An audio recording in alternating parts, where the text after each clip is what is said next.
Is it okay now, Vikas? Yeah, sir. Now okay. You are visible, sir. Uh, Okay. Shall we Meantime, start? he's trying. Okay, Yeah. now let us go with this. Yeah.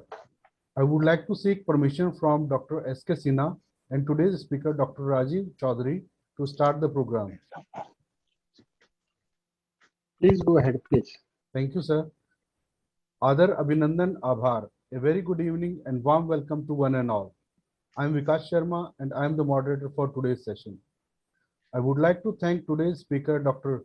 Rajiv Chaudhary, for being with us. I also thank Dr. S.K. Sinha, Director, BRCM Education Society, Dr. Anuj Kumar Sharma, Principal, BRCM College of Engineering and Technology, Dr. Gopal Kaushik, Principal, BRCM Law College, and other participants who all are present here. Now, without further ado, I request Dr. S.K. Sinha to welcome Dr. Chaudhary with his brief introduction. Sir. Am I visible and audible now because I have shifted Yeah, from? sir, you are audible and visible also. Okay, thank you. So, very good evening, ladies and gentlemen. On behalf of the Board of Governors of GTC Memorial College, on behalf of entire BRCM family, and on my personal behalf, I extend a very warm welcome to each and everyone who are attending this webinar live on the topic concept of basic research and applied statistics. And it is a great pleasure and honor to welcome my dear friend and younger brother, Dr. Rajiv Chaudhary, who is a professor in physical education at Pandit Ravi Shankar Shukla University, Raipur, Chhattisgarh, and my former colleague also, because we have worked together at Banaras Hindu University, and who is the speaker of today's webinar.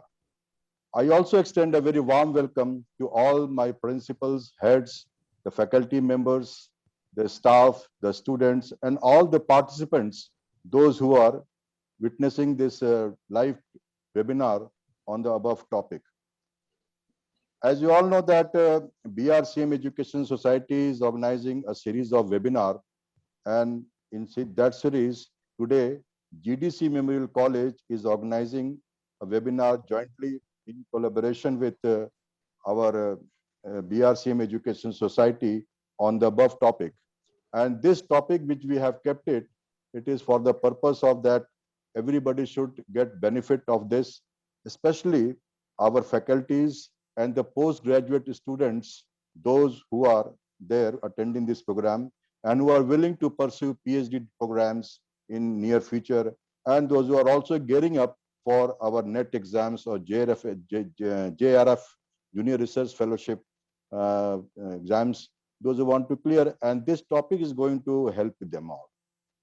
And as you all know that we have got today an eminent speaker, a professor from Pandit Ravi Shankar Shukla University, and I always found that during my tenure as a colleague, he is one of the very good speaker on this particular subject, because I know him personally also. He's a very good speaker also, and he is going to enlighten us on the topic that what is actually research and what are the basic concept of research, what is the types of research, how the statistics are applied to this field. Everything he will be speaking in detail because it is his area and he's specialized in that. And before I request him to take over the session, I would like to give a brief introduction about Dr. Chaudhary. Dr. Chaudhary has completed master degree, MPhil, and PhD in physical education from renowned Lakshmibai National Institute of Physical Education, Gwalior. He is NET qualified and also recipient of Junior Research Fellowship from MHRD, Government of India, and Senior Research Fellowship also from University Grant Commission. He is also an expert of yoga and has done postgraduate diploma in yoga and meditation, yoga and naturopathy, yoga and psychotherapy. He has worked as an assistant professor, associate professor, and professor in several reputed universities and institutes of the country, such as BHU and LNIP, which is a renowned National Institute of Physical Education located at Gwalior. And presently, he is working as a professor in the Department of Physical Education and holding some of the important posts of the university, such as Dean, Student Welfare, Head, School of Studies in Law, and Joint Proctor at Pandit Ravi Shankar Shukla University at Raipur, Chhattisgarh. Dr. Chaudhary is also adjunct faculty at Rashtriya Raksha University, a university of national importance, Central University, and under the Ministry of Home Affairs, Government of India at Gandhinagar, Gujarat. He is also a visiting professor at two reputed universities at Germany and Poland. He is also a member of Board of Studies and member of several committees at the university and to many other statutory boards of the country. He is a recipient of several awards and honors, such as Accolade of Excellence Award from Open International University of Complementary Medicine from Sri Lanka in 2009. He was also awarded Professor of Year Award consecutively for 2 academic years, that is in 2014-15 and also for 2015-16. He has also received Lifetime Achievement Award from PEFI, which is one of the biggest organization in the field of education, which is called as Physical Education Foundation of India in 2019. And honor of fellowship also he has received from Indian Medical Science, that is from BHU. He has also received Best Teacher Educator Award in 2019 from NCT, that is National Council of Teacher Education, a statutory body, Government of India. Beside this, Dr. Rajiv Chaudhary has published around 109 research papers in different national and international journals, has guided 17 PhD, and has completed 4 projects which were sponsored by University Grant Commission and All India Institute of Medical Sciences. He has also published 17 books and contributed around 30 chapters in different books and has delivered several lectures in more than 100 national and international conferences. As an outstanding sports person, he has represented university as a captain in 4 games, that is judo, kabaddi, wrestling, and weightlifting. He is also a black belt diploma holder in judo, that is second dan. And this is a brief introduction about our today's speaker, that is Mr. Dr. Rajiv Chaudhary. एक बार मैं पुनः सभी लोगों का यहाँ पे हार्दिक अभिनंदन करता हूँ, डॉक्टर राजीव का भी हार्दिक अभिनंदन करता हूँ, और मैं स्पीकर से रिक्वेस्ट भी करूंगा कि हमारे जो श्रोता हैं आज के, आप जानते हैं नॉर्थ इंडिया के हैं, अगर आप हिंदी और इंग्लिश में कंबाइन करके बोलेंगे तो सभी श्रोता इसका लाभ उठा पाएंगे। इन्हीं चंद शब्दों के साथ now I will request and invite doctor Rajeev Chaudhary ji for his talk and presentation. Over to Rajeev Chaudhary. Thank you, sir. Thank you. बहुत बहुत धन्यवाद. My senior and like my preceptor, Dr. S.K. Sinha, sir, each and every unit associated with this organization, participants, friends, ladies and gentlemen. At the very outset, I would like to express my sincere thanks to the organizers, especially to my senior and like my preceptor, Dr. S.K. Sinha, sir, for providing me an opportunity to speak on this platform. He directed me to speak in both the languages, English as well as Hindi, दोनों भाषाओं में बात करेंगे. I will discuss about the basic concept of research and applied statistics. अनुसंधान और व्यवहारिक सांख्यिकी की मूल अवधारणाएं इस विषय पर चर्चा करेंगे. दोनों भाषाओं का उपयोग होगा.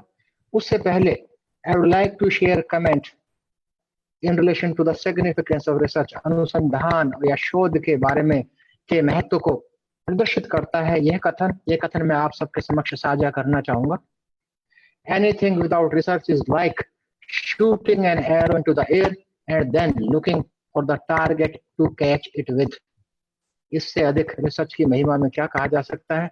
दोनों विषयों को साथ लेकर चलूंगा, अनुसंधान और दूसरा व्यवहारिक सांख्यिकी. I will discuss simultaneously about both the fields, that is research methods and applied statistics. Without wasting time, प्रस्तुतिकरण को शुरू करते हैं, चर्चा शुरू करते हैं. I am going to share my slide.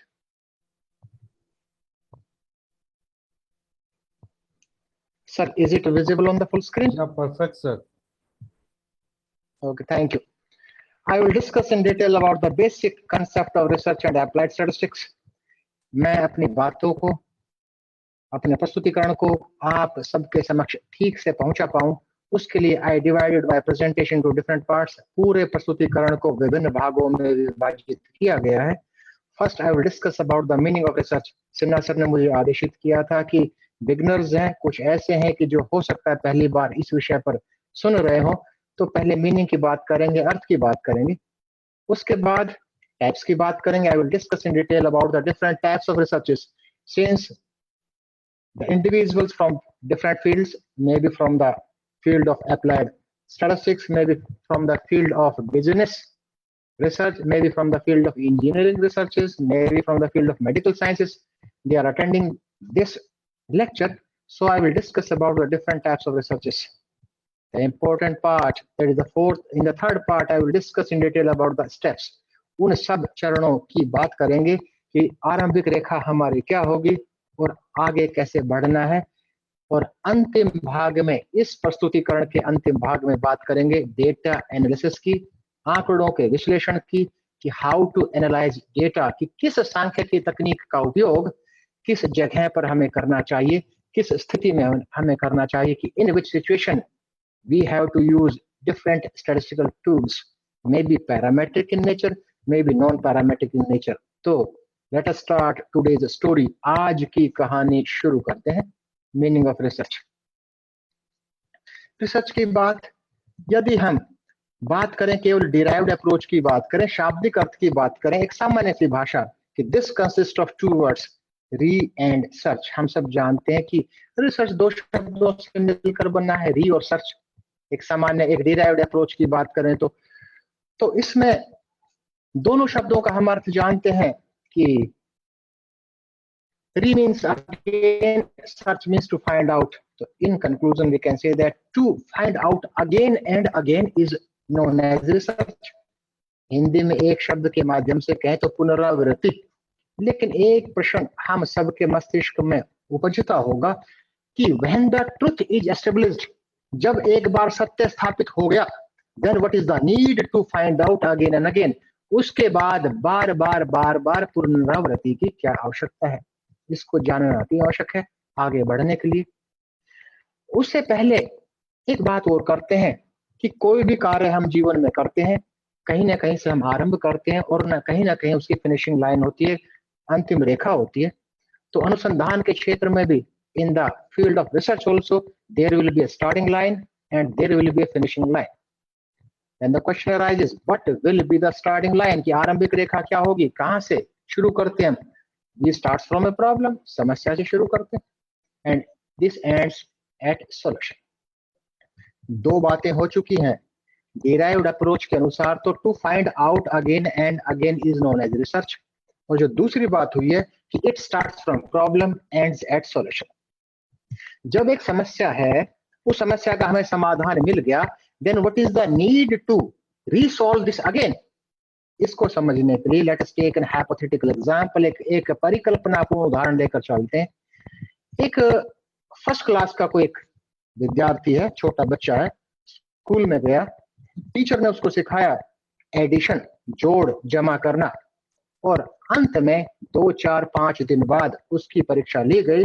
The examination was conducted कि 2 + 2 क्या होते हैं. वो बच्चा कुछ दिन स्कूल गया था, उसने उत्तर दिया 4. 2 + 2 = 4. क्या इससे उस बच्चे के लिए 2 + 2 तो समस्या थी और उसका सॉल्यूशन था 4. तो उस बच्चे का जो उत्तर था 4, क्या इससे अच्छा उत्तर दिया जा सकता है? अगर ऊपर से ब्रह्मा जी भी आ जाए, वो भी 2 + 2 4 ही कहेंगे. These types of answers, इस प्रकार की समस्या के 2 + 2 = 4, these types of answers are known as standard answers. But ladies and gentlemen, in the field of research there is no standard answer. When standard answer is established, that is known as the formulation of a theory, formulation of the principle. Since there is no standard answer in the field of research, so there is a need to find out again and again. अगली बात, यात्रा की बात कर रहे थे, we were discussing about the journey की it starts from problem and that solution. लेकिन इस यात्रा में, इस जर्नी में हम आरंभिक रेखा से अंतिम रेखा तक we do different types of activities, हम विभिन्न प्रकार की गतिविधियां करते हैं, कोई एक गतिविधि नहीं करते। We identify the problem, we formulate hypothesis, we collect data, we analyze data. There are different steps. We have to follow the steps. और हम यह भी जानते हैं, where we do more than one activity, that is known as a process. जहां पर एक से अधिक गतिविधियां आयोजित की जाती हैं, उसे हम प्रक्रिया की श्रेणी में रखते हैं। We put in the category of a process. तो अभी तक की चर्चा में कि रिसर्च इज ए प्रोसेस, कि रिसर्च तो एक प्रक्रिया है। Whereas activities are carried out, whereas several activities are carried out. क्यों? Why we conduct activities? To find out the solution of any problem. अब और आगे बात करते हैं। But essentially we have to conduct these studies systematically. हमें ये अध्ययन करने systematic। तो क्या हम अनुसंधान को, शोध को, रिसर्च को सिस्टमेटिक नहीं करेंगे तो क्या रिसर्च नहीं होगी? रिसर्च तो तब भी होगी, परिणाम कुछ ना कुछ तो निकलेंगे, चाहे सिस्टमेटिक नहीं भी करेंगे तो। लेकिन it is advised by the eminent scholars कि we should do research systematically. And the question arises कि सिस्टमेटिक नहीं करेंगे तो क्या होगा, सिस्टमेटिक करेंगे तो क्या होगा? Ladies and gentleman, if we do systematic activities the probability of success will be maximum, otherwise the probability of success will be minimized. Any scholar, not any, every scholar want to attain the maximum probability of success. Due to this reason we do systematic activities. तो एक परिभाषा बनाई हमने कि research is a process whereas activities are carried out systematically to find out solution of any problem. अब एक बात और कि सिस्टमेटिक शब्द का अर्थ क्या है? हम कहते तो हैं कि we have to do systematic, लेकिन सिस्टमेटिक शब्द का अर्थ क्या है? Systematic word has two inbuilt characteristics. ये सिस्टमेटिक शब्द है, इसमें दो विशेषताएं छुपी हैं। इन दो विशेषताओं की हमें पूर्ति करनी होगी। First one is we have to follow a sequence. आप ऐसे नहीं करेंगे कि आइडेंटिफाई प्रॉब्लम बाद में होती रहेगी, पहले डेटा कलेक्ट करें। No, we have to follow a sequence.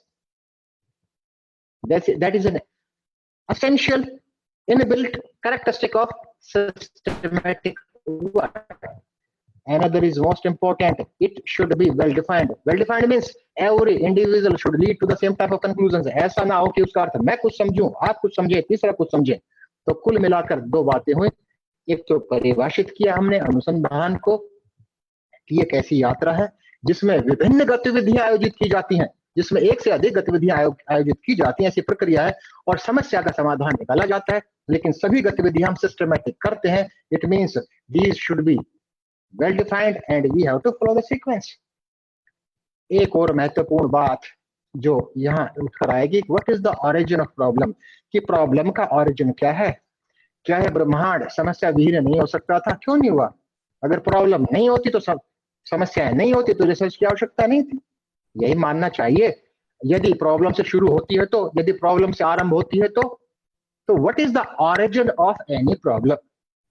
एक लेमैन की भाषा में एक उदाहरण लेकर चलते हैं। मान लीजिए किसी की नई नई शादी हुई, वाइफ ने आदेश दिया, gentleman go to market purchase vegetables, बाजार जाओ सब्जी खरीद के लाओ। समस्या खड़ी हो गई। समस्या क्यों खड़ी हुई? देयर इज वैरायटी, आलू है, भिंडी है, लौकी है। यदि सब्जी नाम की एक वस्तु रहती तो प्रॉब्लम नहीं थी। Where there is a choice there is a problem, where there is a variety there is a problem.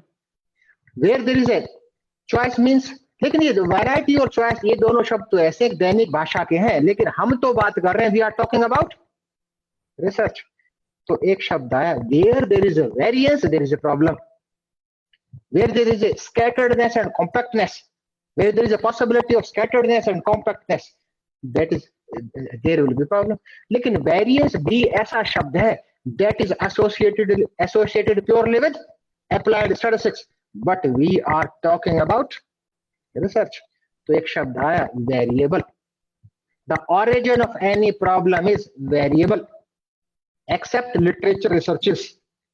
चाहे वो बिजनेस रिसर्चेस की बात करें, चाहे इंजीनियरिंग रिसर्चेस की बात करें, चाहे मेडिकल साइंस रिसर्च की बात करें, चाहे मैनेजमेंट रिसर्चेस की बात करें, तो variable, the origin of any problem is variable since we conduct any study by taking different variables.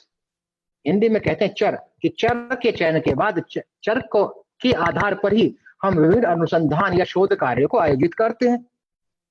तो अब यहां पर परिभाषित करते हैं किसको, वेरिएबल को, कि what do you mean by variable, की वेरिएबल का अर्थ क्या है. Variable is a characteristic that has the tendency to change with respect to time, place, individual. Variable या चर वो विशेषता है जो समय अनुसार बदलती हो, समय अनुसार परिवर्तनशील हो, जो स्थान अनुसार बदलती हो, जो व्यक्ति अनुसार बदलती हो. उदाहरण, there is a long list. Psychological variables, stress, anxiety, aggression, depression, these are the examples of psychological variables. Physiological variables, resting heart rate, resting respiratory rate, counts of RBC, counts of leukocytes, counts of neutrophils, counts of basophils, hemoglobin. These are the example of physiological variables. It means in each and every field we can conduct our researches by taking variables. Since variable is a characteristic that has a tendency to change with respect to time, place, individual. तो केवल एक छोटी से एक आधार बनाने का प्रयास किया जिससे मैं आगे ठीक से बढ़ पाऊं. तो कुल मिलाकर हमने बात की, शाब्दिक अर्थ की बात की, उसके बाद हमने बात की what is the need to find out. Again and again, since in the field of research there is no standard answer. When the standard answer is established, question पूछोगे ना? that means नहीं, आप पूछोगे ना? that becomes a principle. आगे चलते हैं. नहीं, उसके बाद हमने परिभाषित किया कि रिसर्च एक प्रोसेस है, और अंत में ओरिजिन की बात की. अब आगे बढ़ते हैं इसमें टाइप्स ऑफ रिसर्च.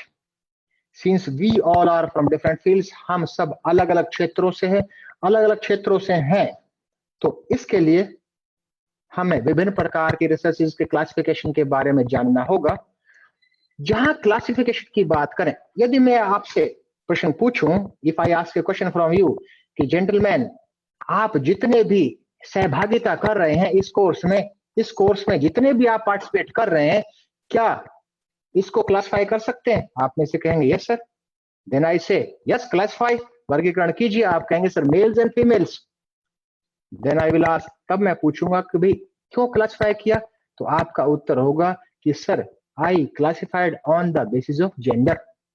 क्या यही क्लासिफिकेशन हो सकता है? No, on the basis of subjects. It means the conclusion is on the basis of different types of classification is possible. विभिन्न आधारों के आधार पर विभिन्न प्रकार का वर्गीकरण हो सकता है. तो सभी वर्गीकरणों की बात, सभी प्रकार के क्लासिफिकेशन की बात करना संभव नहीं है सीमित समय में. आई will discuss about the classification on the basis of methodology. प्रक्रिया के आधार पर, विधि के आधार पर यदि पूरे हम अनुसंधान के क्षेत्र को विभिन्न वर्गों में विभाजित करें तो किस प्रकार से विभाजन होगा, इसकी चर्चा करते हैं. तो शुरू करते हैं पहले से. केस स्टडीज, हिंदी में हम कहेंगे वैयक्तिक अध्ययन. केस स्टडीज मीन्स वैयक्तिक अध्ययन. अब प्रश्न उठा कि केस स्टडीज में क्या होगा. Case studies mean the studies based on any social unit. There is a long list of a social unit. Maybe a class, maybe a caste, maybe individual, maybe institute, maybe a building. So the studies based on any social unit is known as case study. तो मैं आपसे पूछूं, क्या नालंदा विश्वविद्यालय पर case study हो सकती है? आप में से कुछ कहेंगे नहीं, कुछ कहेंगे हाँ. यदि कुछ कहते हैं कि yes, no, we can not conduct case studies on Nalanda विश्वविद्यालय. Essential is the case should be alive, otherwise that will become historical research. अन्यथा वो ऐतिहासिक अनुसंधान की श्रेणी में होगा. तो जब हम केस स्टडी करेंगे, जब हम वैयक्तिक अध्ययन करेंगे, तो ध्यान रहे the case should be alive. Case alive होना चाहिए. अब मेरा अगला प्रश्न हो सकता है, can we conduct case studies on Sachin Tendulkar? Yes, we can conduct. अब एक और इसमें एक एडिशनल क्वेश्चन यदि मैं पूछूं, सप्लीमेंट क्वेश्चन मैं आपसे पूछूं कि यदि केस लुप्त हो गया, इफ डेथ टेक्स प्लेस, क्या हम कंटिन्यू कर सकते हैं? Can we continue the study? No. In between, we have to change the methodology from case study to historical research. It means second essential is the case should be alive till the completion of the study. तो संक्षिप्त में वैसे case study की एक लंबी कहानी है, एक सेपरेट लेक्चर चाहिए, लेकिन यहां तक हमने केस स्टडी के बारे में केवल 3 बातों को जाना. The studies based on social unit comes under the category of case studies. किसी भी सामाजिक इकाई का अध्ययन वैयक्तिक अध्ययन कहलाता है. The case should be alive, and third one is the case should be alive till the completion of the study. Otherwise, in between, we have to change our methodology from case study to historical research. दूसरा प्रकार philosophical research. दर्शन अनुसंधान. आजकल यौगिक sciences में काफी researches हो रही हैं, साइंटिफिक स्टडीज भी हो रही हैं, फिलोसफिकल रिसर्चेज भी हो रही हैं. तो अब जानने का प्रयास करते हैं कि what do you mean bye philosophical research. जैसे केस स्टडी को एक शब्द में परिभाषित किया, एक लाइन में परिभाषित किया था कि studies based on social unit, इसी प्रकार से फिलोसफिकल स्टडीज को परिभाषित करने का प्रयास करते हैं. उससे पहले फिलोसफी की बात करते हैं. What do you mean bye philosophy? एक व्यंग्यात्मक उदाहरण देता हूं आपको. I am also from Haryana. Haryana में यदि 2 व्यक्ति आपस में बात कर रहे हो और एक दूसरे की बात समझ में नहीं आए तो एक आम तौर पर कह देते हैं, क्यों फिलोसफी झाड़ रहा है? It means something difficult in nature, जो प्रकृति से कुछ मुश्किल सा हो तो हम कहते हैं फिलोसफी समथिंग, एक जटिल सा क्षेत्र है. लेकिन वास्तव में फिलोसफी क्या है और फिलोसफी किस पर आधारित है? क्या विचारों पर, थॉट्स पर आधारित है? क्या अगर महात्मा गांधी की फिलोसफी की बात करें तो क्या महात्मा गांधी के विचारों को पढ़ते हैं हम? नो. बात करते हैं गहराई से फिलोसफी है क्या, पहले इसको जानने का प्रयास करते हैं. मान लीजिए 2 व्यक्ति हैं, 2 पार्टिसिपेंट, दोनों साथ बैठे, क्लास है, सामने आप बैठे और मैं दूसरे से पूछता हूं कि आपके दोस्त ने शर्ट कैसी पहनी है, कैसी लग रही है आपको? तो आपका उत्तर कुछ भी हो सकता है. मान लीजिए आपका उत्तर है, परिकल्पना पूर्ण आपका उत्तर है, अच्छी पहन रखी है. लेकिन बगल में एक और दोस्त बैठा है, वो कह रहा है यू आर टेलिंग लाई, झूठ बोल रहे हो, अच्छी नहीं है, बहुत अच्छी है. तीसरा कहता है नहीं, अच्छी भी नहीं है, बहुत अच्छी भी नहीं है, बहुत ही बहुत अच्छी है. मैं कहता हूं नो, आप तीनों गलत कह रहे हैं. द अच्छी से अच्छी हो सकती, बहुत अच्छी हो सकती है, बहुत अच्छी से बहुत बहुत अच्छी हो सकती है. और मैं कहता हूं शर्ट अल्टीमेट है. Ultimate means that is last, nothing beyond that. अच्छे से बहुत अच्छा हो सकता है, बहुत अच्छे से बहुत अच्छा हो सकता है. Ultimate means that is last, nothing beyond that. Philosophy is establishment of ultimate vision is known as philosophy. ऐसी दूरदर्शिता, ऐसा दृष्टिकोण स्थापित कर देना, that is ultimate in nature, is known as philosophy. It means thoughts are individualized in nature. The philosophical researches are conducted on the basis of vision, दूरदर्शिता, दृष्टिकोण. लेकिन बड़े बड़े प्रगाढ़ विद्वानों ने, बड़ी बड़ी प्रगाढ़ विदुषियों ने, जो कि अनुसंधान के क्षेत्र से हैं, उन्होंने कुछ शब्द और जोड़ दिए हैं. तो कौन कौन से? The studies based on views, vision, ideas and concepts. More or less meaning of all 4 words are same. The philosophical studies cannot be conducted on the basis of thoughts. We conduct these studies on the basis of vision, views, idea and concept. Philosophical studies ही ऐसी हैं जिसमें the expansion of hypothesis takes place. नहीं तो सटीक परिकल्पना लेकर उसी को आगे बढ़ते हैं. But in philosophical researches, we formulate hypothesis. हम परिकल्पना का निर्माण करते हैं और परिकल्पना के निर्माण के बाद हम उसका विस्तार भी करते हैं, विस्तारित करते हैं.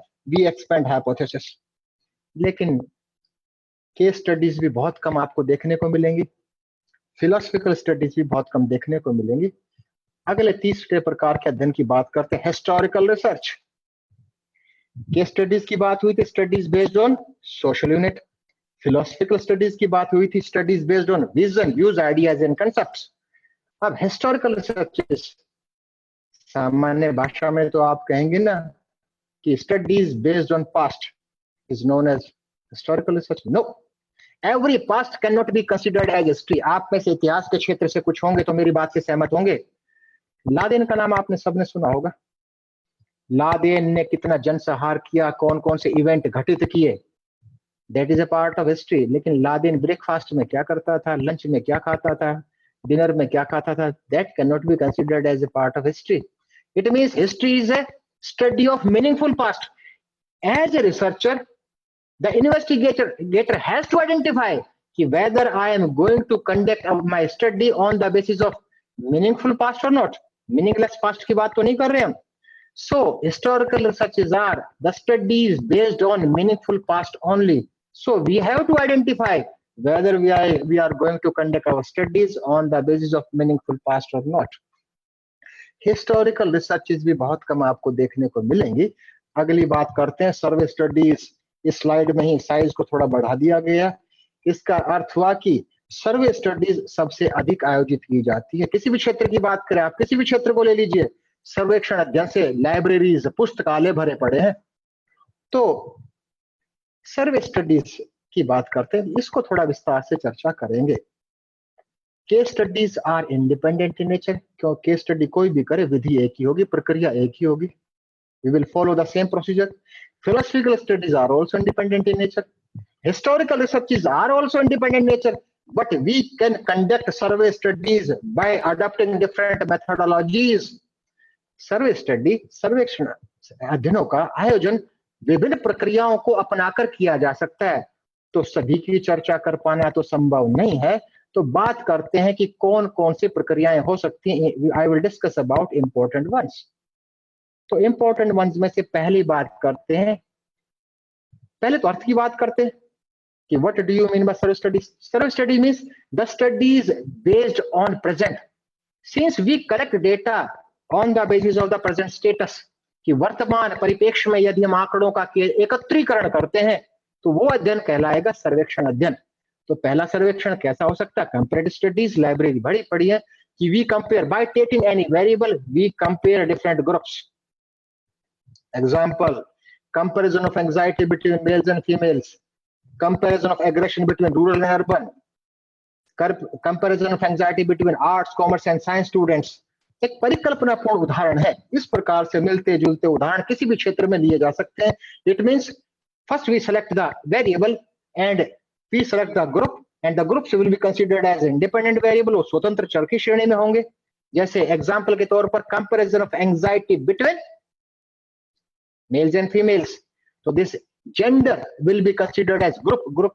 It means we divided group into two, that is males and females. This will be considered as an independent variable, स्वतंत्र चर रिसर्च की भाषा में कहा जाएगा। And comparison of anxiety between males and females means anxiety will be considered as आश्रित चर, dependent variable in this hypothetical example. तो बहुत अधिक आपको देखने को मिलेंगी रिलेशनशिप स्टडीज, सह संबंधात्मक अध्ययन। कंपैरिजन किसके बीच में होगा? समूहों के बीच में। We compare groups. और रिलेशनशिप कहां स्थापित होगा? Where we will establish relationship. Relationship स्थापित होगा बिटवीन और among variables. Relationship between risk of cancer and lifestyle, जीवन शैली और कैंसर के जोखिम के बीच सह संबंधात्मक अध्ययन।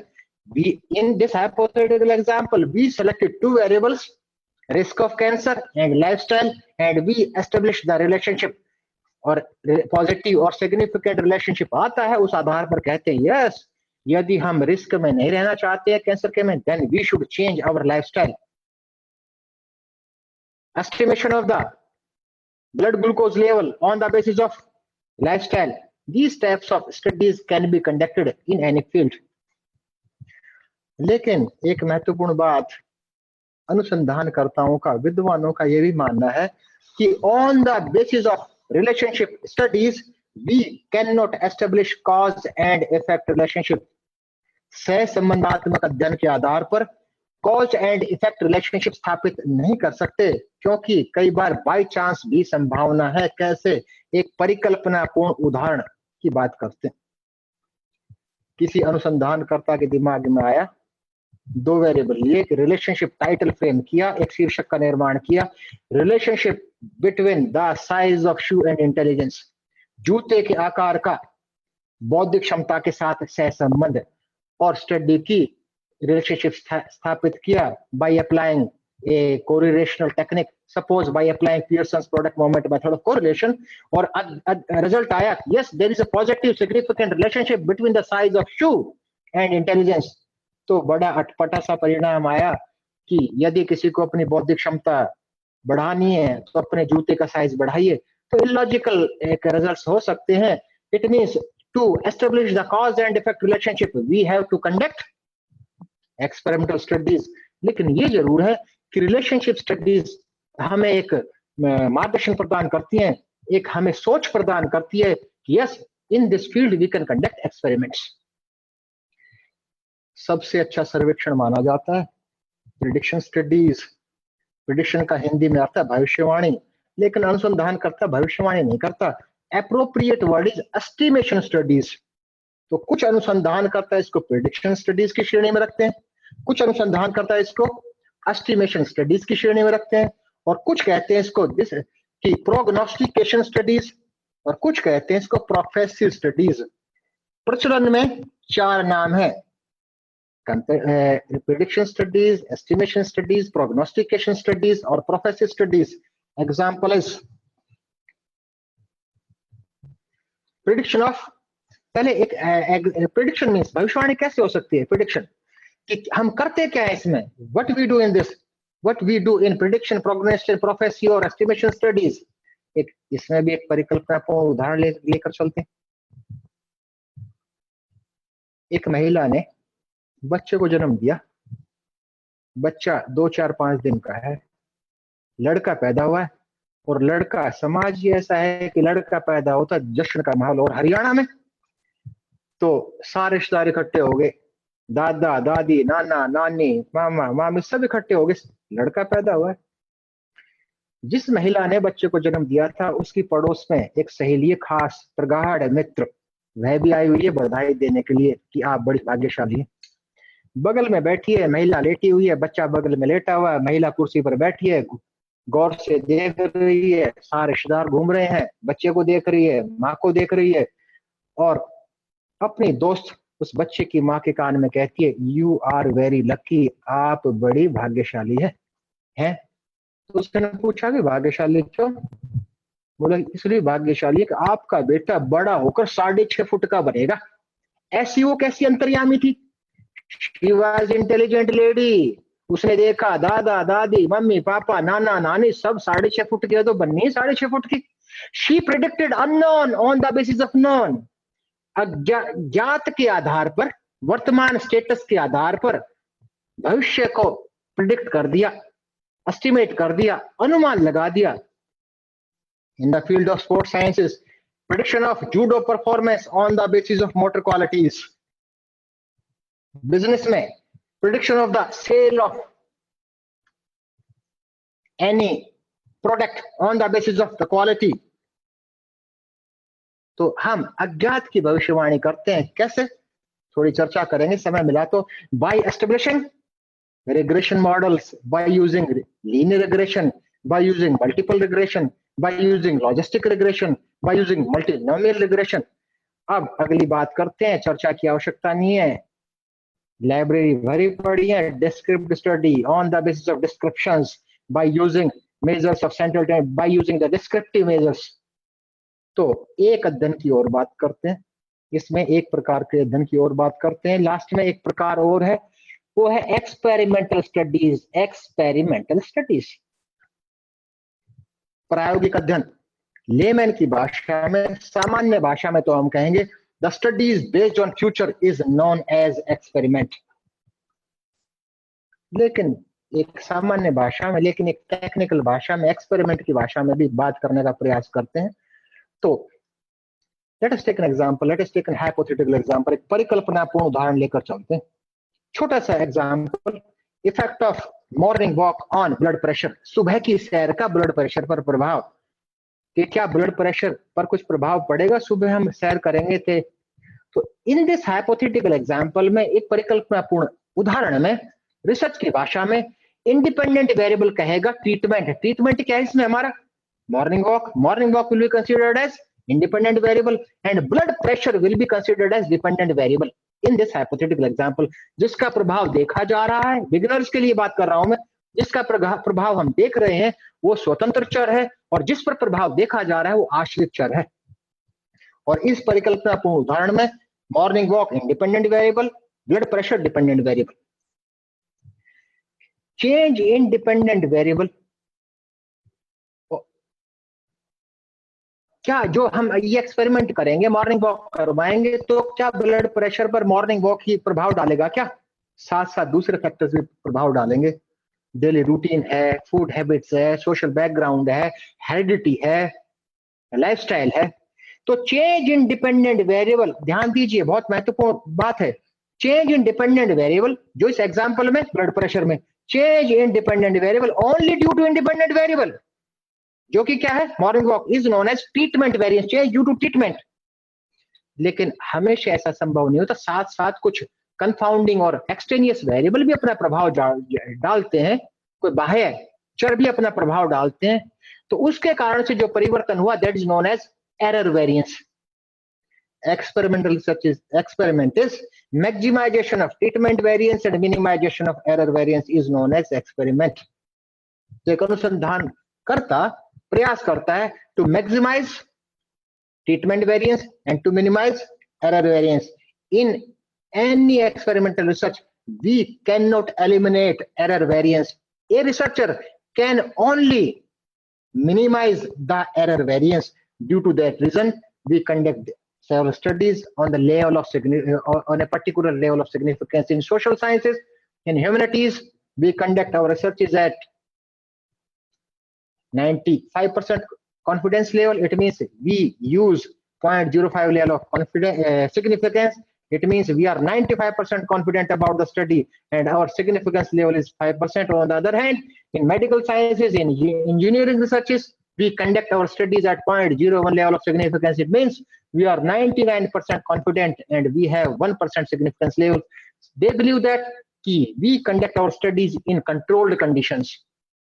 क्लासिफिकेशन की बात यहीं समाप्त करते हैं। क्लासिफिकेशन तो दूसरे भी हैं, क्वांटिटेटिव क्वालिटेटिव रिसर्चेस का कुछ ऑथर्स ने कहा, क्लासिफिकेशन दूसरा भी है, basic, action and applied researches.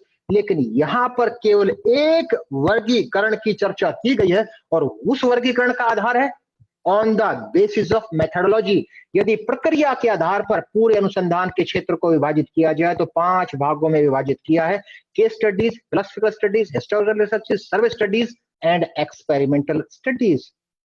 अगला समय कम है, थोड़ा सा माफी चाहूंगा कि मैं थोड़ा स्पीड ज्यादा ले रहा हूं। यदि फिर भी समस्या तो आप मुझे बीच में बता सकते हैं। I will slow down. Steps की बात करते हैं, चरणों की बात करते हैं। पहले चर्चा कर चुके हैं। We have discussed during the meaning of research, during discussing the meaning of research, कि it starts from a problem and ends at a solution। तो प्रॉब्लम से लेकर सॉल्यूशन तक क्या क्या स्टेप्स होंगे? संक्षिप्त में steps will be: first we have to identify the problem। What do you mean by identification of problem? कोई भी फील्ड है, मैं आपसे पूछूं, कोई भी फील्ड हेट्रोजीनियस इन नेचर है, होमोजीनियस इन नेचर है? एक छोटा सा एग्जांपल लेते हैं, एक हाइपरक्लिपापूर्ण उदाहरण लेते हैं। मान लीजिए हम बात करें साइकोलॉजी की, मनोविज्ञान की, तो वो फील्ड होमोजीनियस है या हेट्रोजीनियस है? आप कहेंगे हेट्रोजीनियस है, होमोजेनिटी नहीं है। चाइल्ड साइकोलॉजी है, क्रिमिनल साइकोलॉजी है, ग्रोथ एंड डेवलपमेंट है, लर्निंग है, दुनिया भर के तामझाम है। केवल साइकोलॉजी ही नहीं, कोई भी विषय, आप किसी भी विषय को ले लीजिए, every subject is heterogeneous in nature. प्रत्येक विषय हेट्रोजीनियस है। बीच में कुछ हैंड रेज कर रहे हैं, कुछ बीच में कुछ व्यवधान है, कुछ पूछना चाह रहा है क्या कोई? Sir, we will take in the after Question presentation, will be take the taken up question. at the last। हाँ, तो कुछ हैंड रेज कर रहे हैं ना सर बीच में कोई? ठीक, चलते हैं आगे। Every subject is heterogeneous in nature. प्रत्येक विषय अपने आप में हेट्रोजीनियस है। अब मेरा अगला प्रश्न है कि क्या हेट्रोजीनियस फील्ड को लेकर अध्ययन किया जा सकता है? No, we have to reduce the heterogeneity.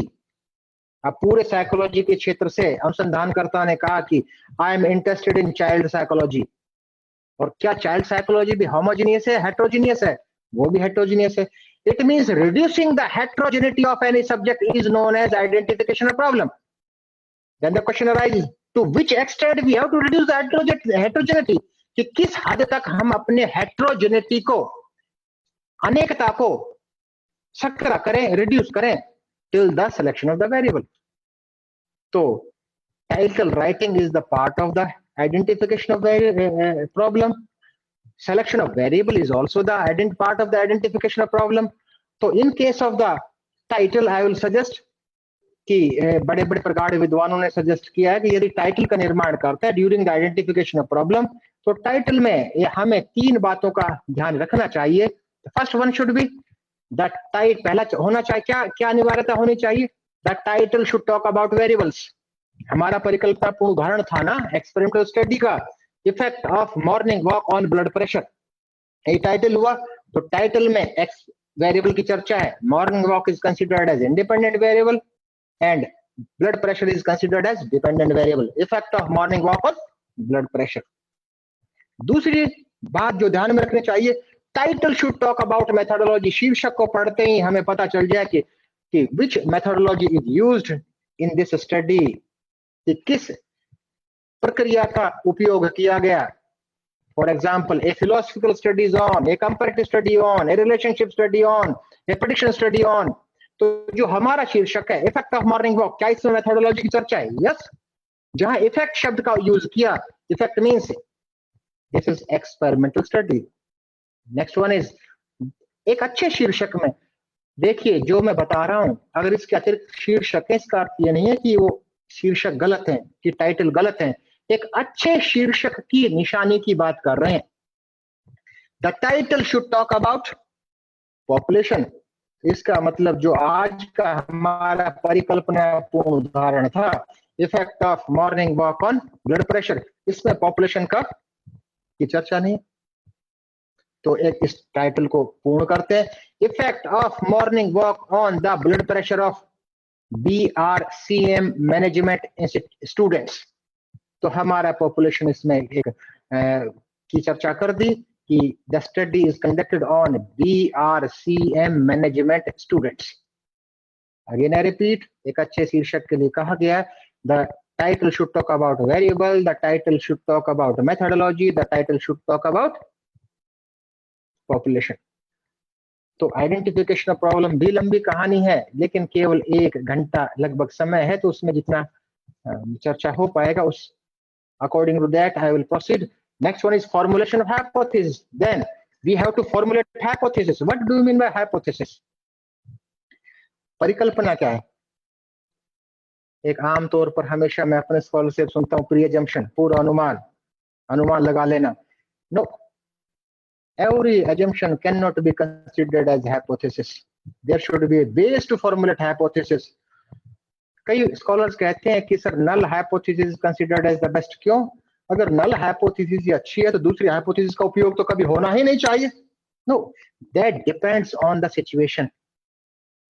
We should formulate hypothesis on the basis of a base, लेकिन उसको छोड़ते हैं. लेकिन हाइपोथेसिस क्या है इसकी चर्चा करते हैं. Every pre assumption can not be considered as hypothesis. कैसे? मान लीजिए आप में से कोई विद्यार्थी जो इस सेशन को अटेंड कर रहा है, उसके एग्जाम है, मास्टर डिग्री के एग्जाम है, और 2 हैं, दोनों दोस्त हैं. तो एजम्पशन तो होगा ना, हाइपोथेसिस तो होगी कि कौन से प्रश्न किस यूनिट से आ सकते हैं. वो भी तो एक परिकल्पना हुई ना, पूरा अनुमान हुआ ना. तो एक जो स्कॉलर है, 2 दोस्त है, एक स्कॉलर है, वो है हनुमान जी के भक्त, पूरी तैयारी हो चुकी है, सारे नोट्स तैयार हैं, दूसरे दिन पेपर है, एक अनुमान लगा रहे हैं कौन कौन से प्रश्न आ सकते हैं.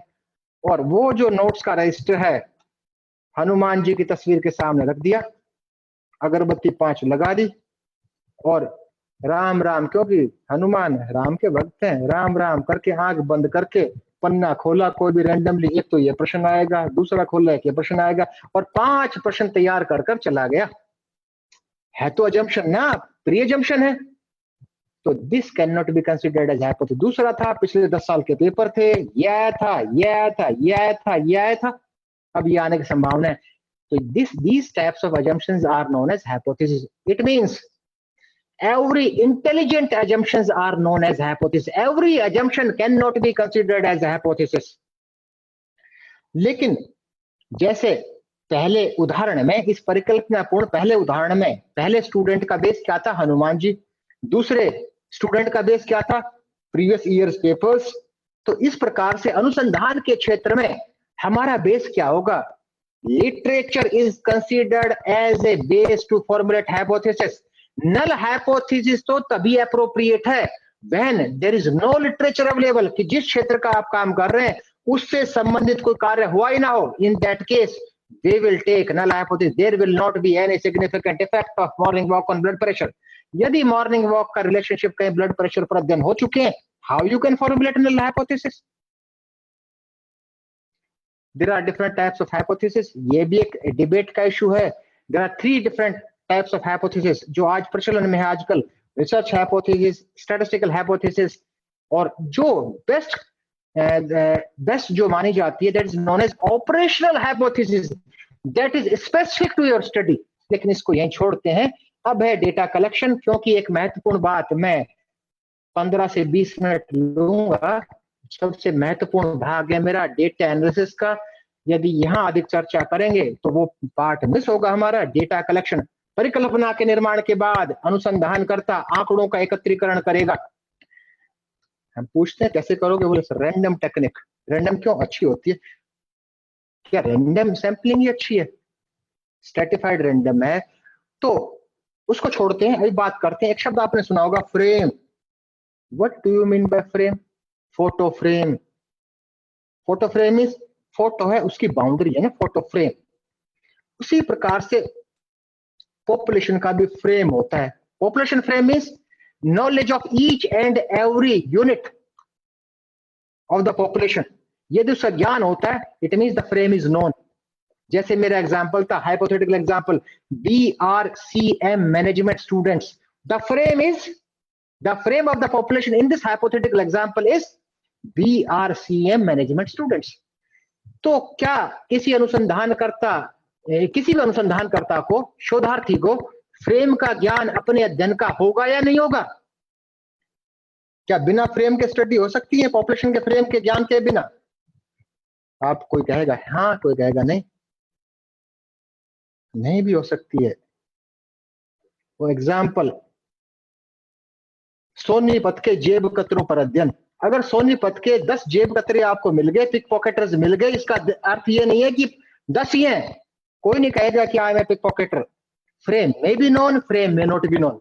और हम हमेशा प्रोबेबिलिटी सैंपलिंग टेक्निक का उपयोग करते हैं। Probability sampling technique is suitable when the knowledge of frame is available. यदि हमारे पास फ्रेम का ज्ञान उपलब्ध है। यदि frame is unknown, in that case we have to use non probability sampling technique. अगला पार्ट है, बहुत ही अति संक्षिप्त चर्चा की है तीनों बिंदुओं की, आइडेंटिफिकेशन ऑफ प्रॉब्लम की भी, फॉर्मुलेशन ऑफ हाइपोथेसिस की भी, कलेक्शन ऑफ डेटा की भी। अब विस्तार से बात करेंगे, कम से कम 15 से 20 minute. This is my last part of presentation, analysis of data, आंकड़ों का विश्लेषण। इसको स्लोली करेंगे।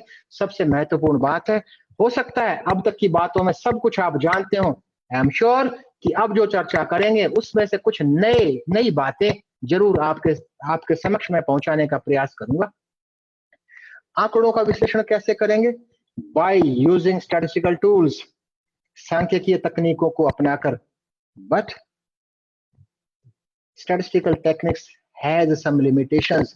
सांख्यिकीय तकनीकों की सीमाएं हैं। First one is the statistical laws are not exact. Every researcher should keep in or her mind these are based on probabilities. यानी अनुसंधान के माध्यम से, शोध के माध्यम से we get only probable answer. These are based on probabilities. These laws are not exact. Second one is, जो सबसे महत्वपूर्ण बात है, statistics is liable to be misused. सांख्यिकी का दुरुपयोग होता है। और किसी भी क्षेत्र का दुरुपयोग हम दो तरीकों से कर सकते हैं, इंटेंशनली एंड अनइंटेंशनली। इंटेंशनली का अर्थ है क्योंकि मैं अध्ययन कर रहा हूं तो मैं जो ट्रीटमेंट दे रहा हूं उसका प्रभाव आना ही चाहिए। इसका अर्थ हुआ कि एक intentional manipulation of the data. चलन हो सकता है, नहीं हो सकता, वो अलग इशू है, लेकिन गलती हम जानबूझकर अनजाने में भी अधिक गलतियां करते हैं कि statistical laws are liable to be misused, कि उसका इंटरप्रिटेशन ही हम अलग तरह से करते हैं। एक व्यंग्यात्मक एग्जाम्पल के साथ करते हैं, व्यंग्यात्मक एग्जाम्पल की बात करते हैं कि दो दोस्त थे, दोनों अनुसंधान करता, एडमिशन लिया पीएचडी में, लैपटॉप खरीदा,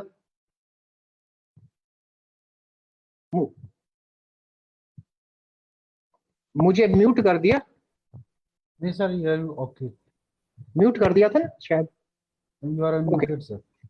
हाँ ठीक। तो बात कर रहे थे, दो दोस्त थे, बात यहाँ कर रहे हैं कि statistics liable to be misused. तो दो दोस्त थे, अनुसंधान करना शुरू किया, पीएचडी में एडमिशन लिया, लैपटॉप खरीदा, घर वालों ने बाइक दी, एक के घर वालों ने बाइक दी, दूसरे के पास बाइक नहीं थी, दोनों बाइक को शेयर करते थे, ऑनर एक था। क्योंकि रिसर्च कर रहे थे, दोनों ही अनुसंधान कर रहे थे, तो कार्यशैलियां बदल गई। आप देखेंगे नए स्कॉलर जब मास्टर डिग्री से पीएचडी में आता है तो बदला बदला से लगता है। तो बाइक चलाने की शैली भी बदल डाली। बाइक चलाने की शैली में क्या परिवर्तन किया कि जो बाइक चलाता था भीड़ भाड़ चौराहे से साए से निकालता था, और जहां रोड खाली पड़ा रहता था वहां धीरे धीरे धीरे धीरे चलाया करता था। पीछे दोस्त बैठा, चौराहे से निकालने लगा बहुत ही तेज स्पीड से, तो उसने कहा मरवाएगा क्या, हाउ यू आर ड्राइविंग, कैसे चला रहे हो? तो बोला कि keep quiet, I am driving on the basis of research and statistics, चुपचाप बैठा रहे, मैं अनुसंधान और सांख्यिकी पर आधारित चला रहा हूं। बोथ रीच द डेस्टिनेशन, अपने गंतव्य पर दोनों पहुंचे। जो पीछे बैठा था उसके पसीने आ गए थे, डरता डरता, बड़ा एक्सीडेंट होते होते कई जगह बचे। उसने कहा भाई आज तो मैं तेरे पीछे बैठ गया हूं, आज के बाद मैं तेरे पीछे मोटरसाइकिल पर नहीं बैठूंगा, पर ये तो बता कि सांख्यिकी पर आधारित कैसे चला रहे थे यार? बोला I have gone through the research studies for the last 2 years on accidents, पिछले 2 साल से मैं अध्ययन पढ़ रहा हूं, causes and places of accidents. तो सब में सारे एक्सीडेंट्स चौराहे पर होते हैं और खाली जगह पर एक्सीडेंट्स नहीं होते हैं। तो जहां एक्सीडेंट नहीं होते हैं वहां आराम से समय बिताता हूं, जहां एक्सीडेंट्स होते हैं वहां तुरंत निकल लेता हूं। अगर सांख्यिकी की भाषा में बात करेंगे, यदि इस शैली में मोटरसाइकिल चलाएंगे, the relative probability of accidents will be minimised. तो कई बार है तो व्यंग्यात्मक उदाहरण, लेकिन कई बार हम इस प्रकार के इलॉजिकल इंटरप्रिटेशंस करते हैं। आंकड़ों के विश्लेषण के बाद शुरू करते हैं स्टैटिस्टिकल टेक्निक से। तो हम कहते हैं स्टैटिस्टिकल टेक्निक्स का जिसका हम उपयोग करते हैं आंकड़ों के विश्लेषण के लिए, these are known as inferential statistics, अनुमानिक सांख्यिकी। क्योंकि इस सांख्यिकी का हम उपयोग करते हैं अनुमान निकालने के लिए, so these are known as inferential statistics. अनुमानिक सांख्यिकी 2 प्रकार की है, पैरामेट्रिक है, नॉन पैरामेट्रिक है, और we directly apply parametric statistics. आमतौर पर हम सीधे तौर पर पैरामेट्रिक स्टैटिस्टिक्स का उपयोग कर देते हैं, हम भूल जाते हैं कि there are some assumptions and these assumptions should be fulfilled before applying parametric statistics. Parametric statistics की श्रेणी की जितनी भी टेक्निक्स है उनको लगाने के लिए कुछ assumptions हैं, कुछ मान्यता है, उनकी पूर्ति होनी चाहिए, नहीं तो we cannot generalize the results, otherwise we cannot generalize the results. तो प्रश्न उठा, the question arises, what are these assumptions? ये मान्यताएं कौन कौन सी हैं? First one is the data should be normally distributed. Since we have taken sample from a population and population is always normally distributed, so we should test normality of data. If the data is normally distributed, normal distribution means with the maximum concentration of the scores at the center and the frequency tapers at both ends. आप कुछ भी एक मान लीजिए height ली या सोच मान लीजिए इंटेलिजेंस ली, तो मेजॉरिटी लाइज इन बिटवीन। बहुत एक्स्ट्रा ऑर्डिनरी हाईली इंटेलिजेंट भी कुछ होंगे और डल माइंडेड जड़ बुद्धिहीन भी बहुत कम होंगे, majority lies in between. Height की ले लें, वेट की ले लें, किसी भी वेरिएबल को लेकर चलें, तो जो डेटा होंगे, डेटा नॉर्मली डिस्ट्रीब्यूटेड होगा। यदि नॉर्मली डिस्ट्रीब्यूटेड है, उस दशा में we can apply parametric statistics and the results can be generalized. Otherwise we have to apply parallel non parametric technique. अन्यथा हमें समानांतर नॉन पैरामेट्रिक स्टैटिस्टिक्स का उपयोग करना होगा। तो सबसे पहला स्टेप होना चाहिए डेटा नॉर्मलिटी चेक करने का। दूसरा होना चाहिए to apply parametric statistics the scale of measurement should be at least interval or ratio scale. On the other hand, the non-parametric statistics can be applied in any distribution and can be applied in any scale of measurement. तो scale of measurement कोई भी अनुसंधान करता करेगा, तो scale of measurements are only four. First one is nominal scale. Nominal scale means management studies, business researches बहुत देखने को मिलती है। You will find they conduct their studies by taking nominal scales.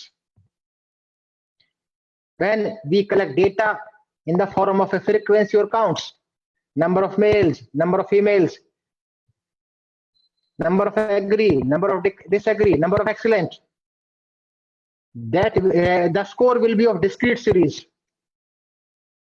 Ordinal scale, it means we cannot measure any variable in ordinal scale. We cannot measure in numeric value. We have to measure in order. कुछ variables ऐसे हैं, कुछ चर ऐसे हैं जिनको एक order में मेजर कर सकते हैं।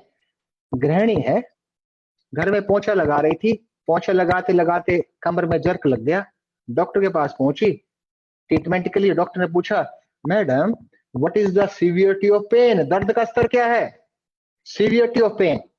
तो लेडी ये तो नहीं कहेंगी कि sir I have 5 centimetre pain और I have 10 kg pain. She will express in order, sir I have very high pain, medium pain, low pain. It means we can express in order. अब मैं कहूं कि किसी participants की कि what is his beauty, तो आप ये नहीं कह सकते he has wanton beauty. No, we will say he has above average beauty, he has excellent beauty, or she has excellent beauty. So beauty and the severity of pain, these are the examples of ordinal scale. But in case of nominal and ordinal scale, we cannot apply parametric statistics. We have to apply non-parametric statistics. Examples are chi-square, etc. Interval scale, third scale of measurement is interval scale. Interval scale means having same intervals in between but has no fixed zero. Examples are anxiety, aggression. These are the examples. Next one is the ratio scale. Ratio scale means having same intervals in between but has fixed zero. Height, weight, these are the example of ratio scale.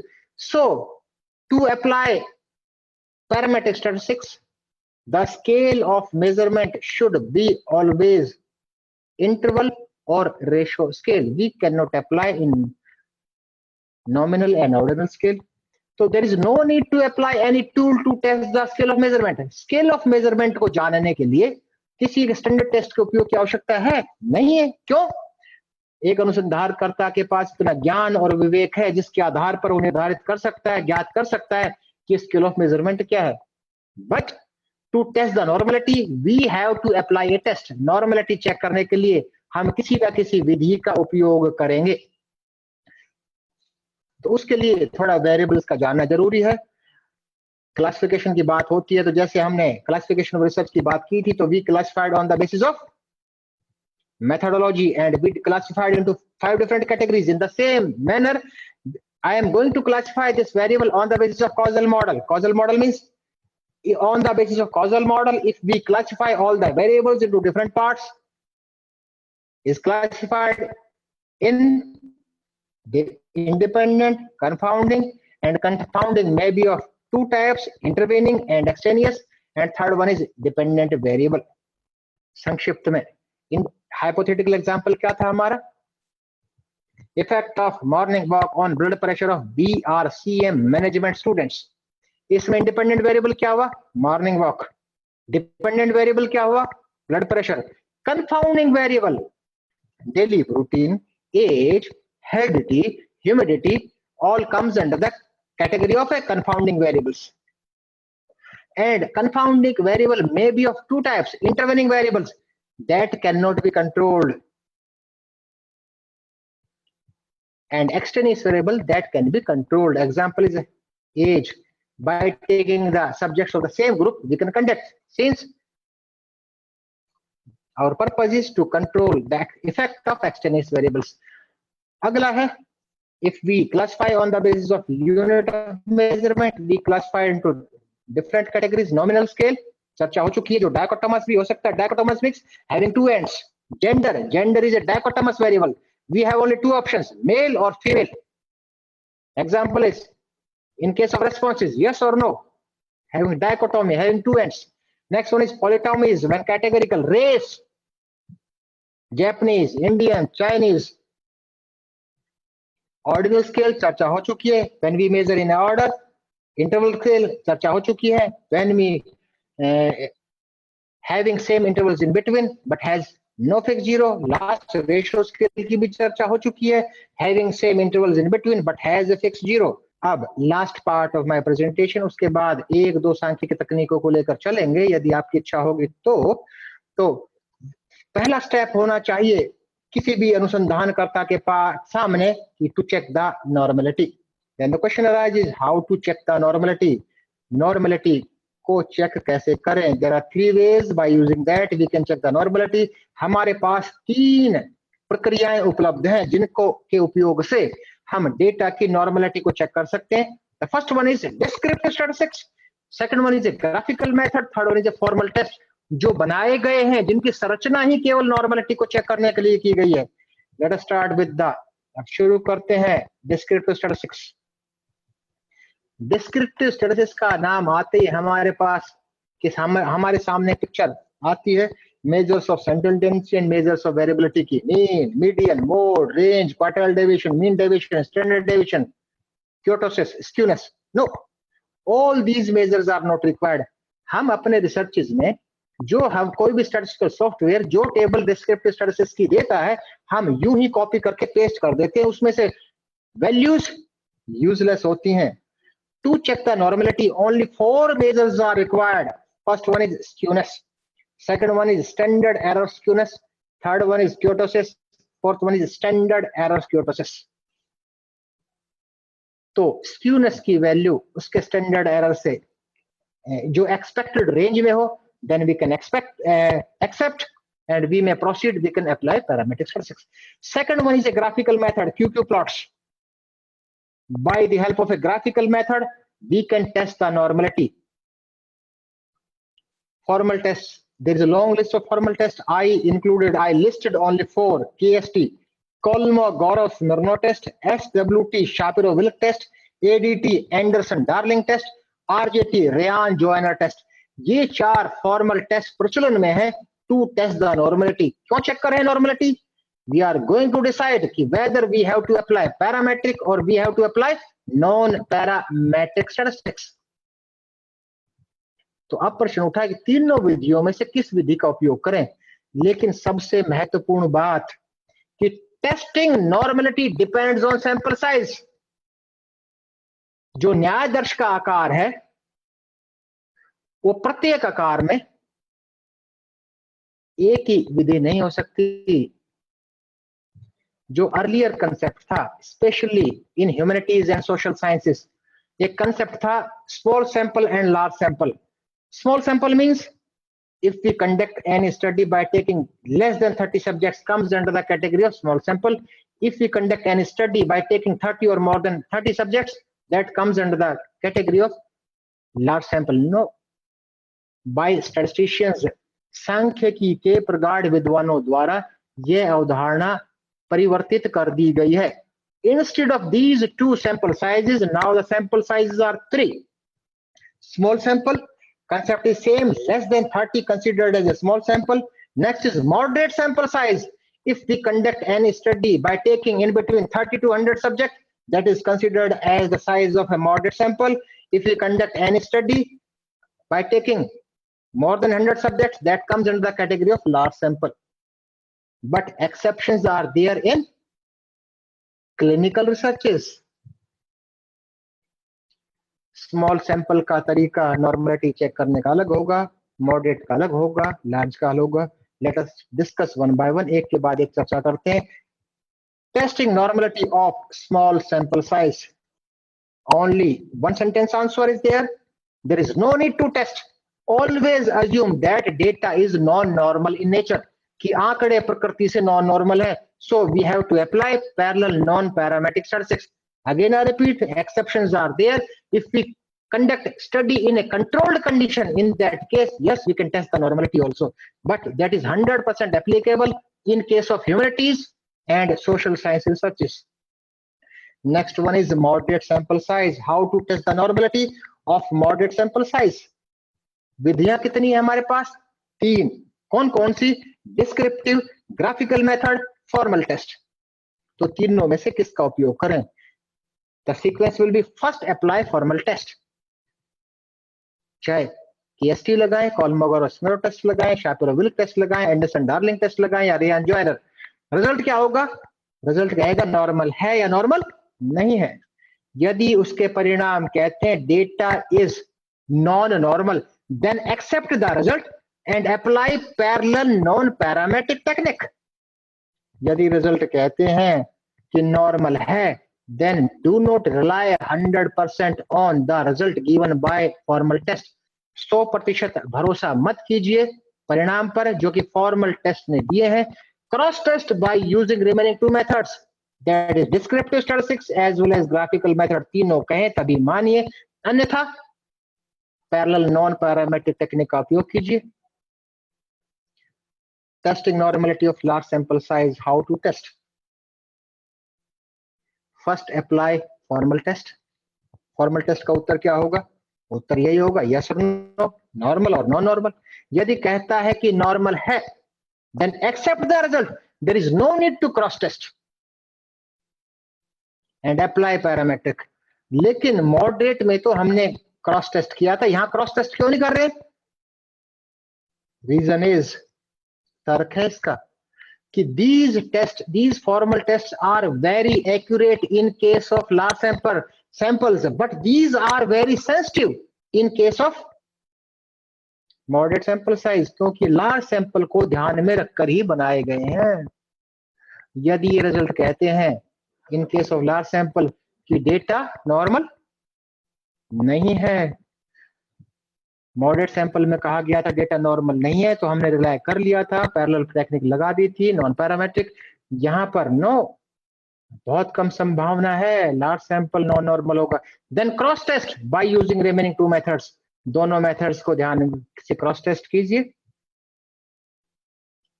May be outliers, may be exceptional score.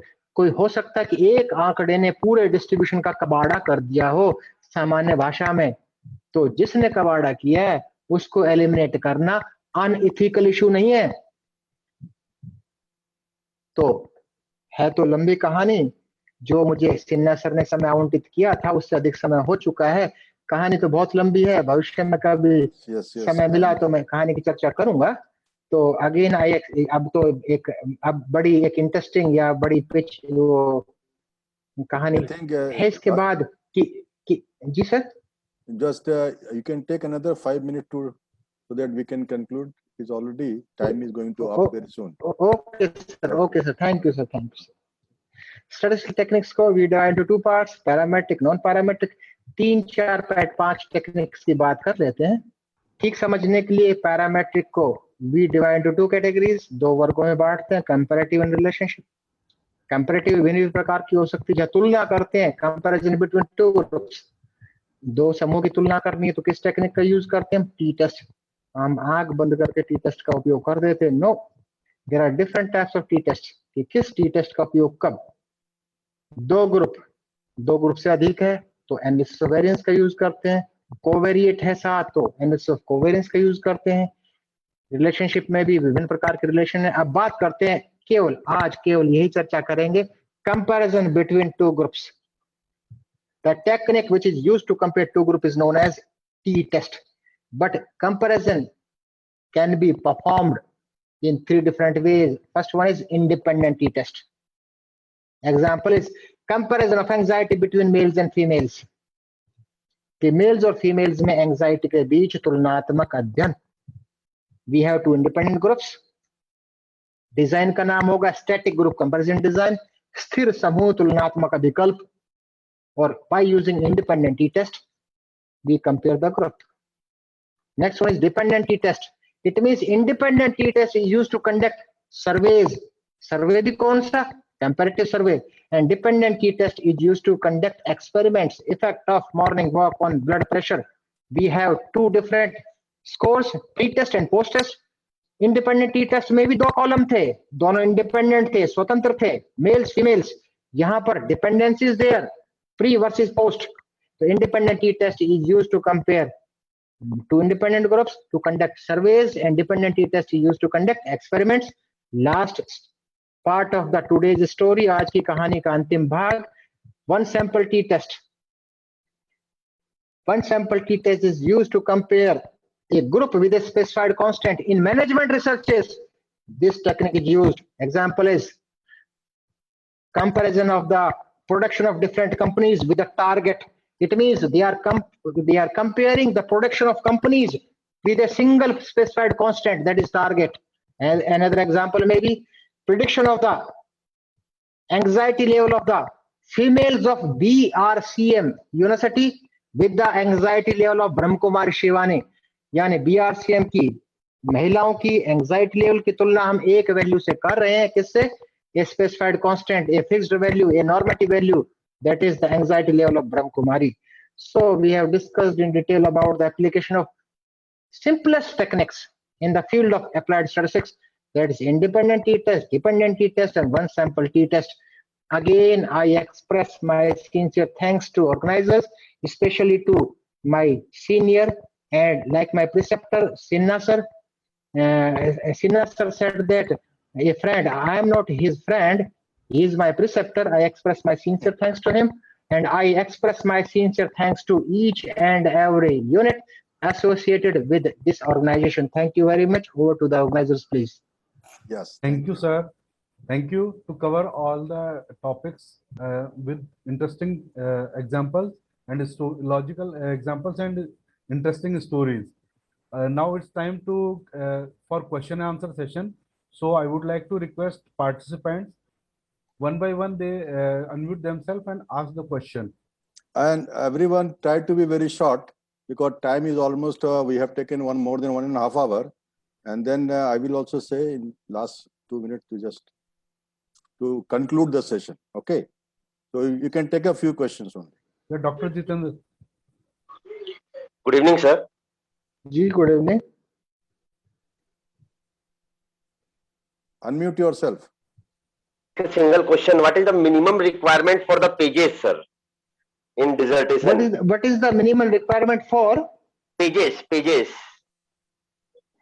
means for a manuscript. For dissertation, yes, sir. PhD dissertation. For dissertation, there is no guideline issued by any university. लेकिन जो प्रचलन है, the tradition which is going on, I have seen the thesis manuscripts in between 100 to 500 pages. There is no standard principle about the pages. और यहाँ तक कि I don't know about the fact, but I have listened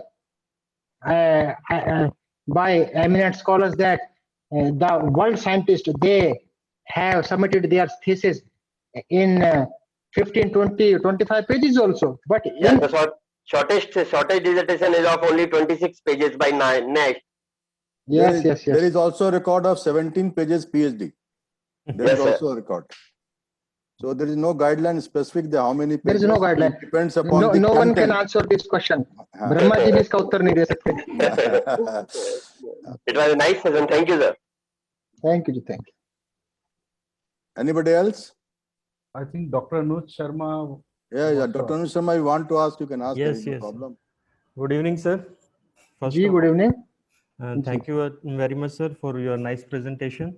Thank एक you, मेरा sir, thank you. General सा question था कि research और जो आप स्टैटिक्स की हम बातचीत कर रहे हैं, research generally size, technology, historical चीज़ों में, आपका फाइनेंशियल मैनेजमेंट में भी रिसर्च है, स्पोर्ट्स में भी रिसर्च है, जी तो जी जितनी भी रिसर्च है जैसे कि यूजफुल है, लाइक साइंस की है, टेक्नोलॉजी की है, आजकल साइंस और टेक्नोलॉजी की थोड़ी सी ज्यादा चल रही है जैसे कि, बट जो फाइनेंशियल पार्ट पे जो रिसर्च है पिछले कुछ टाइम से, लाइक पिछले 3 साल में, या जो स्टूडेंट्स है खास तौर पे, उनके जो रिसर्च का जो कंट्रीब्यूशन है उससे कोई मतलब बेनिफिट सोसाइटी को या ज्यादा नहीं हो रहा है, मुझे ऐसा लग रहा है। तो उसको कैसे हम इंक्रीज करें, और जितना भी है, लाइक अगर हम देखें रेट ऑफ इंटरेस्ट, अगर एफडी की बातचीत करें, किसी टाइम में 7 to 8% था, आज कम हो गया है, सेविंग के ऊपर भी कम हो गया है। तो इसमें जो रिसर्च बेनिफिट करने की बजाय लॉस हो रहा है फाइनेंशियल सेक्टर में खास तौर पे सर, तो इसके लिए क्या रीजन है सर, वो जानना चाहते सर, इसके लिए तो अगर ये तो एक ऐसे प्लेटफॉर्म पर इस तरह की चर्चा हो रही है और लाइव भी है, तो बड़ा एक संवेदनशील इशू है। लेकिन यह सत्य है, एज पर ये मेरे व्यक्तिगत व्यूज है, मेरे व्यक्तिगत विचार है, कि ऐसा प्रचलन है, मेरा अनुभव ये कहता है कि researcher conduct study to get degree और डिप्लोमा ओनली। हैं। Yes sir. उसके कि टू अटेन ए डिग्री और डिप्लोमा, कि किसी भी अनुसंधानकर्ता का मुख्य उद्देश्य होता है कि एट द अर्लीस्ट मैं कैसे उस डिग्री को अर्जित करूं। लेकिन इसके लिए तो हम सभी उत्तरदायी हैं। As a guide we should guide the scholars, उसको इस तरह से मार्गदर्शित करें कि जो जिस जिस अध्ययन की प्रैक्टिकल यूटिलिटी हो, जिसकी व्यवहारिक उपयोगिता हो, उस क्षेत्र में अध्ययन आयोजित होने चाहिए। जो प्रेजेंट डिमांड हो, जो आज की जो प्रेजेंट कंडीशन की जिसमें डिमांड हो, उस प्रकार के अध्ययन होने चाहिए। लेकिन ये तो सर एक डिबेट का इशू है। Thank you very much. Yes. If anybody else is there? So I think we should conclude. Time is also clicking very fast. Sir, I request you to share some few words. Okay. So let me conclude this thing that will be followed by a vote of thanks. First of all, I would like to thank Dr. Rajiv Chaudhary that I have given an invitation on a very short notice. He has accepted our invitation. And it was really a very wonderful talk and bilingual. So you have explained in Hindi also, English also. आपने बहुत अच्छी तरीके से इसकी चर्चा की और हमको लगता है कि जितने भी लोग इससे जुड़े हुए थे सब लोगों ने उसको अच्छी तरह समझा. I know very well this subject is very, very tough subject when I was studying in postgraduate. You know very well. I was also teaching at BHU, some part of the research also. But to conclude everything, Dr. Rajiv Chaudhary has explained very nicely that what is research, what are the steps of research, how to go for, how to apply statistic, collection data, many things he has explained. But to summarize the whole thing, which I have understood, that in my view is something that is, there are so many meanings are given, definitions are given based on the literature.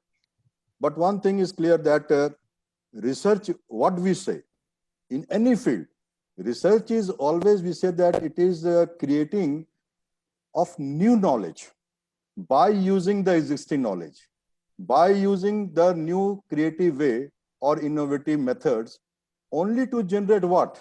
Something new, new concepts, new ideas, new methodologies, new understanding.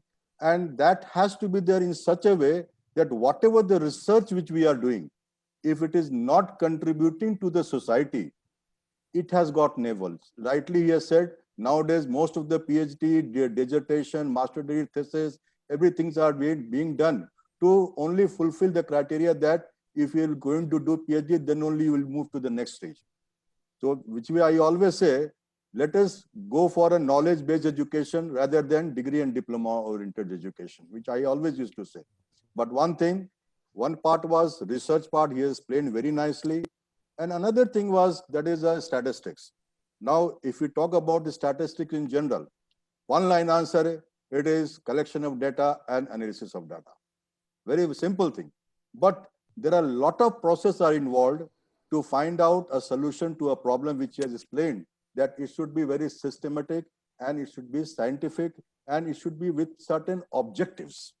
If objectives are not clear, you cannot do the research. You cannot confine yourself. That's why I'm saying that statistics is very, very important. Earlier, statistics was very, very difficult for us because earlier when we did our PhD, there was no softwares. Nowadays, very good number of softwares are there where the people can use it and find out the results very nicely. So when you talk about the statistics, there are few points are there.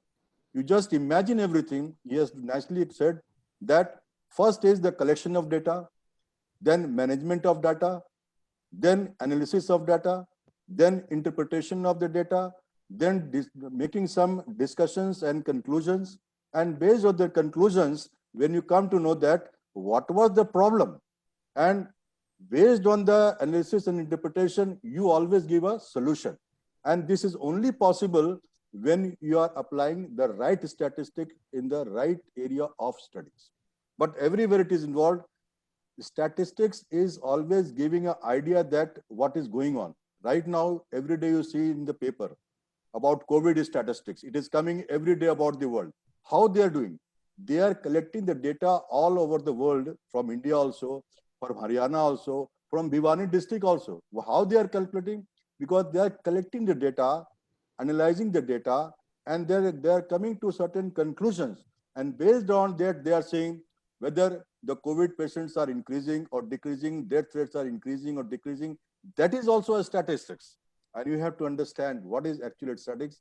And you cannot separate research and statistics in two different entities. It is complementary to each other. Without the statistic, they cannot complete the research. And everywhere research is going on. And whatever we are seeing in this world, it is always the new things which are coming. It is all because of research. So always we say that it is a process. Which process? Systematic, scientific, and with the objective. And any new things which is coming up, new concepts are coming up, new methodologies are coming up, new understandings are coming up, lot of testings are going on, what is called clinical test, this thing, that thing. These are all the, we can say it is only because of the, what we call research. So thank you very much. I will not take much of your time. I've concluded everything in a very nice way. And thank you very much, Dr. Rajiv, that you have given us time and you explained. And in near future, we will again look forward that we will be deliberating on some other important topic. Especially, I know you are interested in very much yoga. So one day we will have some session related to yoga also for our organization. Thank you very much. Thank you, sir. Thank you, sir. Thank you, sir. Thank you so much, sir.